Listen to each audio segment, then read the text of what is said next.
Guys, যেটা বলছি, কিছুদিন ধরে আমার ফেসবুকে তারা রিপোর্ট মেরে দিচ্ছে, তারপরে ইউটিউবে রিপোর্ট মারছে, ইনস্টাতে রিপোর্ট মারছে, আবার ইনস্টাতে গালাগালি দিচ্ছে, বাজে বাজে ভাষা বলছে। আর তাদের পারিবারিক শিক্ষাটা তারা তুলে ধরছে যে আমার বাবা মা এই শিক্ষা দিয়েছে।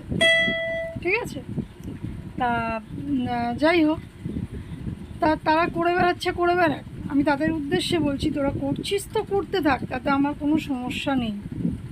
ঠিক আছে, কারণ আমি বুঝে গেছি তোদের পারিবারিক শিক্ষা, তোর বাবা মার শিক্ষা, তোর মার শিক্ষা। যাদের ক্যারেক্টার নিজেদের ভালো থাকে না, তারা অন্যের ক্যারেক্টার নিয়েই বিচার করে। এটা তাদের হচ্ছে জন্মগত ডিএনএ প্রবলেম, সেটা তো আমি আর শুধরাতে পারবো না।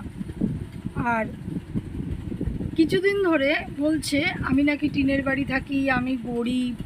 হ্যাঁ, তারপরে আমার বর কারখানায় কাজ করে, আমি মেশিনে কাজ করি ঘরে।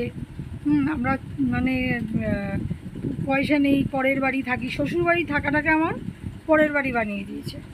যাই হোক, সে যে করছে সে একটা মেয়ে, তার সামনে আসছে না, কিন্তু কথাবার্তায় প্রকাশ হচ্ছে যে সে কে আমি বুঝতে পারছি না তা না, কিন্তু যেদিন আমার হাতে প্রমাণটা আসবে, তার চুলের মুটকি টেনে বাড়ি থেকে হ্যাজাতে হ্যাজাতে নিয়ে এসে রাস্তায় দাঁড় করাবো।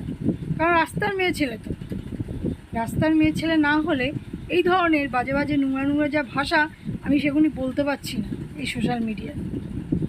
মানে নিজের মুখে আনতেও লজ্জা লাগছে, কারণ আমি ওই ভাষা কোনো দিন বলিনি।